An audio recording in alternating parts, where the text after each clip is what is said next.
Hello दोस्तों, मैं आपके अपने चैनल कमलू बिंदास प्लेटफॉर्म में आप सभी साथियों का एक बार फिर से स्वागत करता हूं। तो आज का सेशन आप सभी साथियों के लिए बहुत ही इंपॉर्टेंट होगा, जितने भी साथी जो हैं जेसीसी सीजीएल एग्ज़ाम को दिए थे। ठीक है, तो ये बहुत बड़ा मुद्दा बन चुका है दोस्तों, और सरकार के लिए भी जो है ये जेसीसी सीजीएल एग्ज़ाम एक मिशन की तरह लग रहा है। ठीक है, क्योंकि ये एग्ज़ाम अगर कंप्लीट हो जाता है तो सरकार के पक्ष में जो है रिजल्ट आप लोग का आ जाएगा, और इस पर जो है सरकार की वाहवाही मानी जाएगी। लेकिन एक तरफ जो है विद्यार्थियों का कहना है कि पेपर लीक हुआ है, इसके संबंधी जो है विद्यार्थी हमेशा लगातार जो है आप लोग के आंदोलन कर रहे हैं, और आप लोग को इस एग्ज़ाम में जो है आंदोलन करते दिख रहे हैं। तो ये एग्ज़ाम का मुद्दा जो है अब आप लोग का हाई कोर्ट में जा पहुंचा है, और हाई कोर्ट में क्या कुछ निर्णय लिया जाना है इस बार भी हम लोग बात करेंगे। और थोड़े आज हम लोग जो है पॉजिटिव वे में कटअप के विषय में भी हम लोग चर्चा करेंगे। अगर ये हाई कोर्ट से खारिज हो जाता है तो इसका रिजल्ट आप लोग को जल्दी प्रकाशित कर दिया जाएगा दोस्तों। तो जेसीसी की तरफ से क्या रिपोर्ट सौंपी गई है, क्या कुछ अपडेट है, सारी जानकारी देंगे। बस आप लोग जो है वीडियो पर अंत तक बने रहिएगा। ठीक है, तो चलिए यहाँ पे देखते हैं। तो यहाँ पे आप लोग देख सकते हैं सीजीएल परीक्षा रद्द करने के लिए हाई कोर्ट में याचिका।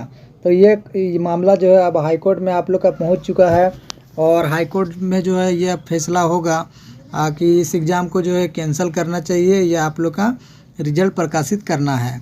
सारी जानकारी यहाँ पे दी गई है। यहाँ पे आप लोग देख सकते हैं, जैसे जेसीसी की स्नातक स्तरीय संयुक्त प्रतियोगिता परीक्षा रद्द करने के लिए हाईकोर्ट में याचिका दायर की गई थी। ठीक है, यानी कि आप लोग का जेसीसी में जो है आप लोग का जितना भी प्रूफ था यानी कि सबूत था उसको सौंपा गया था पेपर लीक के मामले में, लेकिन जेसीसी जो है अब मानने के लिए तैयार नहीं है, और अपनी कमेटी गठित करके जो है वो राज्यपाल को अपना रिपोर्ट सौंपेगी। तो देखिए, अब विद्यार्थियों की नाराज़गी है। अब वो जान चुके हैं कि जेसीसी के द्वारा जो है कुछ भी आप लोग का फैसला लिया नहीं जाएगा, इसलिए जो है वो हाई कोर्ट का रास्ता अपनाए हैं। चलिए देखते हैं क्या कुछ है। याचिका दायर की गई है, प्रकाश कुमार ने याचिका दायर कर। ठीक है, तो प्रकाश कुमार जी ने जो है हाई कोर्ट में याचिका दायर की है। परीक्षा में गड़बड़ी का आरोप लगाया है। पूरी प्रक्रिया की सीबीआई या हाई कोर्ट के सेवानिवृत्त जज की कमेटी से जांच का आग्रह किया है। ठीक है, तो प्रकाश कुमार जी के द्वारा ये बोला गया है हाई कोर्ट में कि सीबीआई जांच हो इस एग्ज़ाम में, और साथ ही साथ हाई कोर्ट के अगर सीबीआई जांच नहीं होता है तो हाई कोर्ट के जितने भी सेवानिवृत्त जज हैं उनके कमेटी बना करके इस एग्ज़ाम के परीक्षा की जांच की जाए। आगे देखिए, यहाँ पे याचिका में कहा गया है कि 21 और 22 सितंबर को हुई परीक्षा के दौरान काफ़ी गड़बड़ी हुई है। ठीक है, तो आप सभी दोस्तों को पता है कि आप लोग का जो है 2 दिन एग्ज़ाम कंडक्ट हुआ था। पिछली परीक्षा के कई सवाल पूरी तरह दोहराए गए थे। तो जैसा कि आप सभी साथियों को पता होगा कि प्रीवियस ईयर यानी कि एसएससी सीजीएल के मेंस पेपर के जो है प्रश्न को डायरेक्टली प्रश्न पूछा गया था, और एक ही सेट से आप लोग के सीरियल वाइज प्रश्न पूछे गए थे दोस्तों। लगभग आप लोग के जो है ज़्यादा मात्रा यानी कि जैसे 20 क्वेश्चन आप लोग के रीजनिंग से था। ठीक है, तो उसमें से आप लोग के 15 क्वेश्चन जो है डायरेक्टली वहाँ से उठा करके पूछ दिए गए थे। यानी कि देखिए, पिछले प्रीवियस ईयर का एग्ज़ाम का जो है प्रीवियस क्वेश्चन पूछता है, लेकिन डायरेक्टली एक ही सेट से इतने प्रश्न नहीं पूछे जाते हैं। तो इसी पर जो है जेसीसी को फैसला लेना चाहिए था, लेकिन देखिए अब वो नहीं मान रही है, इसीलिए ये हाई कोर्ट में जो है ये मामला चला गया है। आगे देखते हैं। यहाँ पे देखिए, पिछली परीक्षा के कई सवाल पूरी तरह दोहराए गए थे। प्रश्न पत्र जिस कवर में रखे गए थे उसका सील टूटा हुआ था, ये भी बोला गया है। इसकी जानकारी भी उसी समय दी गई, लेकिन परीक्षा ली गई। ठीक है, इसमें जो है सील खुलने के भी अफवाहें आई थी। इस पर भी जो है बताया गया हाईकोर्ट में परीक्षा में हुई गड़बड़ियों के साक्ष्य प्रार्थी के पास मौजूद हैं। ठीक है, जितने भी गड़बड़ी हैं वो जो साक्ष्य हैं वो कैंडिडेट के पास उपलब्ध हैं। 21 व 22 सितंबर को जेपीएससी ने झारखंड के 823 केंद्रों पर सीजीएल परीक्षा ली थी। इसमें 3 लाख से ज़्यादा अभ्यर्थी शामिल हुए हैं। ठीक है, आप सभी साथियों को पता होगा 3 लाख के करीब जो हैं विद्यार्थी इस एग्ज़ाम को दिए थे। राज्य सरकार ने कदाचार मुक्त परीक्षा के लिए इंटरनेट सेवा सुविधा भी बंद कर दी थी, लेकिन परीक्षा के बाद अभ्यर्थियों की ओर से गड़बड़ी का आरोप लगाते हुए उसे रद्द करने की मांग की जा रही है। तो ये 2 दिन जो एग्ज़ाम हुआ था, तो इस 2 दिन जो आप लोग का पूरे झारखंड में इंटरनेट बंद कर दिया गया था, ताकि इस प्रकार की कोई भी अफवाहें जो है निकल कर ना आए। लेकिन जैसे ही आप लोग का 22 तारीख का एग्ज़ाम ख़त्म हुआ और इसके जो है प्रूफ आप लोग के आने लगे। अब कहाँ तक सच्चाई है ये तो आप लोग का जांच का विषय है। और ये जो मामला है अब हाई कोर्ट में चला गया है। अब देखिए क्या कुछ होता है। तो देखिए अब हाई कोर्ट क्या रिपोर्ट यहाँ पे सौंपेगी। देखिए सीजीएल की रिपोर्ट पर 14 को आयोग की बैठक, ठीक है। तो आयोग के द्वारा जो है यानी कि जेएसएससी आयोग के द्वारा 14 अक्टूबर को जो है बैठक की जाएगी। झारखंड सामान्य स्नातक योग्यताधारी संयुक्त प्रतियोगिता परीक्षा 2023 सीजीएल की अनियमितताओं जांच रिपोर्ट पर 14 अक्टूबर को बैठक होगी, ठीक है।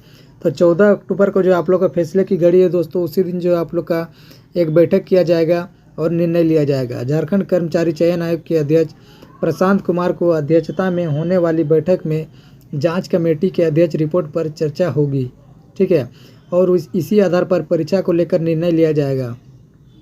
आयोग निर्णय जारी करने के साथ साथ राज्यपाल और मुख्यमंत्री को भी इससे अवगत कराएगा, ठीक है। तो राज्यपाल को भी रिपोर्ट सौंपेगा और मुख्यमंत्री को भी। सीजीएल के अभ्यर्थियों ने राज्यपाल से भी परीक्षा में अनियमितता की शिकायत की थी। तो आप सभी साथियों को पता होगा कि इस परीक्षा को लेकर राज्यपाल को भी जो है रिपोर्ट सौंपी गई थी कि ये परीक्षा में जो है कुछ धांधली हुआ है इस प्रकार की, ठीक है। इस पर राज्यपाल ने मुख्यमंत्री और जेएसएससी को जांच कर वस्तु स्थिति से अवगत कराने का निर्देश दिया था। आयोग ने इसके बाद जांच कमेटी गठित की। कमेटी ने शिकायतकर्ताओं को कई बार बुलाया और दस्तावेज मांगे, लेकिन अभ्यर्थियों ने जांच कमेटी की ओर से मांगे जाने वाले सारे दस्तावेज नहीं दिया, ठीक है। तो जेएसएससी का ये कहना है कि हम लोगों ने जो है लगातार नोटिस के जरिए जो है सारे जो भी आप लोग के दस्तावेज हैं, जो आप लोग के पेपर लीक के प्रूफ हैं, उसको मांगे थे, लेकिन सारे दस्तावेज जो है सबमिट नहीं किए गए हैं, ठीक है। तो इसीलिए जो है 14 अक्टूबर को जो है जेएसएससी फैसला लेने वाली है। और यहीं दूसरी तरफ देखिए कि हाई कोर्ट में भी यह एग्ज़ाम का मामला पहुंच चुका है। तो आगे क्या कुछ होगा इस पर हम लोग आगे बात करेंगे। जैसे ही आप लोग कुछ रिपोर्ट आता है हमारे चैनल के माध्यम से डायरेक्टली आप लोग को जो अपडेट कर देंगे। तो जितने भी साथी नए जुड़े हैं चैनल को सब्सक्राइब कर लीजिएगा। और झारखंड के आगामी जो भी परीक्षाओं की तैयारी करना चाहते हैं हमारे चैनल से बने रहिए। तो चलिए अब जो है हम लोग अगर आप लोग का रिजल्ट प्रकाशित कर दिया जाता है जेएसएससी की तरफ से, तो आप लोग का कटअप जो है इस प्रकार रहेगा, ठीक है। तो अपना अपना कटअप आप लोग मिला लीजिएगा और आप लोग का कितना मार्क्स आ रहा है आप लोग कमेंट में ज़रूर बताइएगा। तो चलिए हम लोग कटअप की ओर थोड़ा देखते हैं। तो यहाँ पे आप लोग देख सकते हैं कि जेएसएससी सीजीएल एग्ज़ाम का कटअप हम लोग आज चर्चा करेंगे। तो आप सभी साथियों को पता होगा कि ये जो जेएसएससी सीजीएल एग्ज़ाम है टोटल 2017 पदों पर जो है इस पर बहाली होनी है।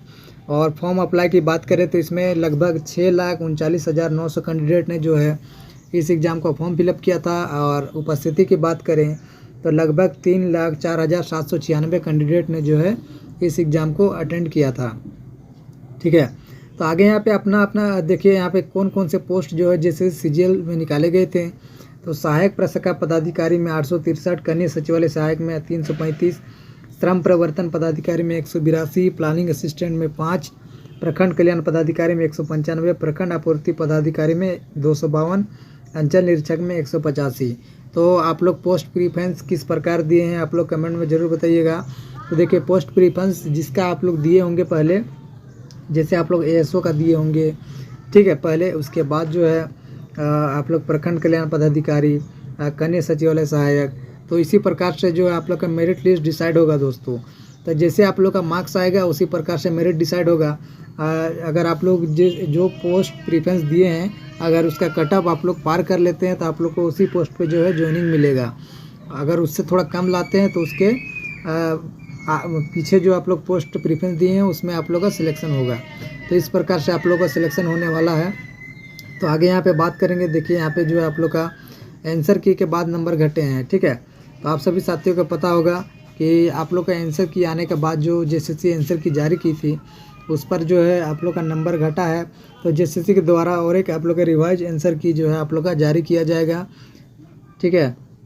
तो देखिए आप लोग का जो नेगेटिव मार्किंग है ये आप लोग का बहुत अहम रोल निभाएगा दोस्तों, क्योंकि नेगेटिव मार्किंग आप लोग का जो है क्योंकि ये आप लोग का नॉर्मलाइज भी किया जाएगा। जो आप लोग का 21 और 22 सितंबर का जो एग्ज़ाम हुआ उसमें आप लोगों ने देखा होगा कि जो आप लोग का 21 सितंबर को एग्ज़ाम हुआ उसमें पेपर 2 में आप लोग का टफ लेवल का क्वेश्चन बना दिया गया था, जो कि आप लोग का लैंग्वेज पेपर था हिंदी, ठीक है। उसमें आप लोग का 25 से 30 क्वेश्चन जो है आप लोग का आउट ऑफ सिलेबस क्वेश्चन जो है पूछे गए थे।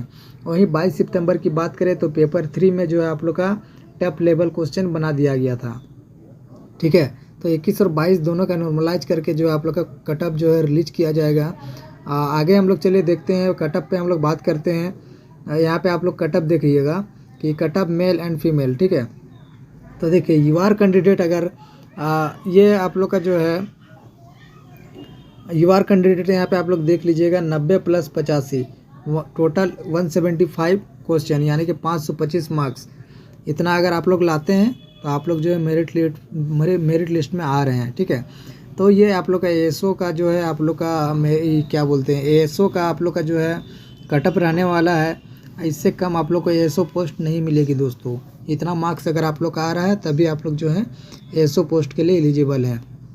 आगे ईडब्ल्यूएस की बात करें तो पेपर 2 में 87 प्लस पेपर 3 में 81 टोटल आप लोग का 168 क्वेश्चन सही हो रहे हैं, यानी कि 504 मार्क्स आप लोग के आ रहे हैं। तो आप लोग जो है सिलेक्शन पा रहे हैं दोस्तों। आगे हम लोग देखेंगे BC1 का। BC1 आप लोग देख सकते हैं 84 पेपर 2 में और पेपर 3 में आप लोग का 78 टोटल आप लोग के हो गए हैं 168, ठीक है। 162 क्वेश्चन सही हो रहे हैं, यानी कि 486 मार्क्स अगर आ रहे हैं आप लोग के तो आप लोग जो हैं मेरिट लिस्ट में आ रहे हैं। आगे हम लोग BC2 की बात करेंगे तो BC2 में यहाँ पे आप लोग देख सकते हैं 84 अगर आप लोग पेपर 2 में ला रहे हैं और 78 आप लोग जो है पेपर 3 में ला रहे हैं, टोटल 162 आप लोग का क्वेश्चन सही कर रहे हैं। ये आप लोग का 486 मार्क्स हो गया। तो देखिए ये नॉर्मलाइजेशन का आप लोग को जो है तरीका बताएंगे किस प्रकार से नॉर्मलाइज किया जाएगा। आगे यहाँ देखेंगे SC कैटेगरी का। तो पेपर 2 में आप लोग 80, पेपर 3 में 75 टोटल 155 क्वेश्चन सही कर रहे हैं, यानी कि 465 मार्क्स अगर आप लोग के आ रहे हैं तो आप लोग मेरिट लिस्ट में आ रहे हैं। अगला है ST कैटेगरी का। तो ST आप लोग जो है पेपर 2 में 77, पेपर 3 में 70 टोटल 147 क्वेश्चन सही कर रहे हैं, यानी कि 441 मार्क्स हो जाता है। इतना अगर आ रहा है आप लोग तो आप लोग जो है मेरिट लिस्ट में आ रहे हैं दोस्तों। चलिए अब हम लोग फीमेल कैटेगरी की बात कर लेते हैं। तो यूआर कैंडिडेट 170 क्वेश्चन, ठीक है, यानी कि आप लोग का 510 मार्क्स हो जाता है। EWS 166 क्वेश्चन 498 मार्क्स हो जाता है। BC1 160 क्वेश्चन 480 मार्क्स हो जाता है, ठीक है। SC आप लोग का 153 क्वेश्चन 459 मार्क्स आता है, तो आप लोग जो है मेरिट लिस्ट में आ रहे हैं। आगे आप लोग का BC2 तो 160 क्वेश्चन, ठीक है, यानी कि 480 मार्क्स हो जाता है। इतना अगर आप लोग ला रहे हैं तो आप लोग मेरिट लिस्ट में आ रहे हैं। ST कैटेगरी 145 क्वेश्चन अगर सही कर रहे हैं तो 435 मार्क्स अगर आ रहा है तो आप लोग मेरिट लिस्ट में आ रहे हैं। तो इस प्रकार से ही आप लोग का कटअप रहेगा दोस्तों। अगर देखिए आप लोग का पेपर लीक का मामला अगर यहाँ पे आया हुआ है, ठीक है, अगर कहीं ना कहीं पेपर लीक हुआ है तो ये आप लोग का जो कटअप मैंने बताया ये आप लोग का नहीं रहेगा। इससे आप लोग का जो है कटअप बढ़ जाएगा दोस्तों, ठीक है। तो देखिए पेपर अगर आप लोग का इस प्रकार का मामला नहीं आया तो कटअप इसी प्रकार के रहने की संभावना है, ठीक है। तो जितने भी साथी जो हैं इस एग्ज़ाम को दिए हैं अपना आप लोग जो है कटअप देख लीजिए, और अगर आप लोग का रिजल्ट आ जाता है, ठीक है, तो आप सभी दोस्तों को हमारी ओर से शुभकामनाएं। और देखिए कितना आप लोग जो है देखे होंगे कि आप लोग का एग्ज़ाम का लेवल किस प्रकार से पूछा गया था। थोड़ा हम लोग नॉर्मलाइजेशन के बारे में बात करते हैं, ठीक है। तो देखिए आप सभी साथियों को पता होगा कि दोनों शिफ्ट में जो है यानी कि 21 और 22 सितंबर का जो एग्ज़ाम हुआ उसमें आप लोग का क्वेश्चन देखिए पेपर यानी कि 21 सितंबर में जो है आप लोग का पेपर 2 में टफ पूछा गया, वहीं पेपर 3 में जो आप लोग का थोड़ा इजी पूछा गया। लेकिन देखिए इसमें आप लोग का जो है पेपर 2 की बात करें 21 सितंबर का तो उसमें आउट ऑफ सिलेबस से क्वेश्चन भी थे, आप लोग के 25 से 30 क्वेश्चन पूछे गए थे। तो इस 25 से 30 क्वेश्चन को जो है JSSC अब क्या करती है, मार्क्स देती है या नहीं देती है, ये तो आगे की विषय है। लेकिन देखिए इसका तो मार्क्स आप लोग को मिलना चाहिए। और देखिए और 22 तारीख का जो आप लोग का शिफ्ट हुआ उसमें आप लोग का पेपर 3 में आप लोग का टॉप 11 क्वेश्चन पूछ दिया, ठीक है।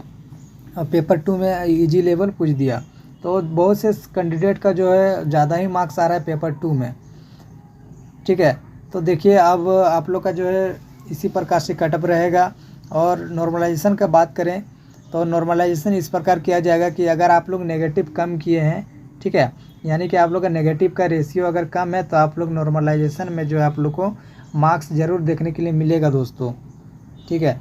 और देखिए अब जो है आप लोग का डिस्क्वालीफाई का बात करें तो आप सभी साथियों को पता होगा पेपर 1 जो आप लोग का क्वालिफाइंग पेपर था उसमें बहुत से कैंडिडेट जो है डिस्क्वालीफाई हो गए हैं। यानी कि उसमें आप लोग देखे होंगे कि इस प्रकार से आप लोग के जो अपठित गद्यांश आप लोग को दिए गए थे, यानी कि यूपीएससी लेवल यानी कि यूपीएससी एग्ज़ाम सीसेट का जो होता है उसका डायरेक्टली प्रश्न यहाँ से पूछा गया था।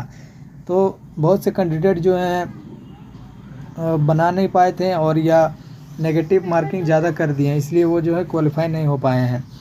तो चलिए पेपर 2 और पेपर 3 जो भी पेपर 1 में क्वालिफाई कर गए हैं, पेपर 2 और पेपर 3 में अगर आप लोग का इतना मार्क्स आ रहा है तो आप लोग जो है मेरिट टेस्ट में आ रहे हैं। और आज के लिए बस इतना ही दोस्तों। आप सभी दोस्तों को वीडियो कैसी लगी, अच्छी लगी तो एक प्यारा सा लाइक करिएगा।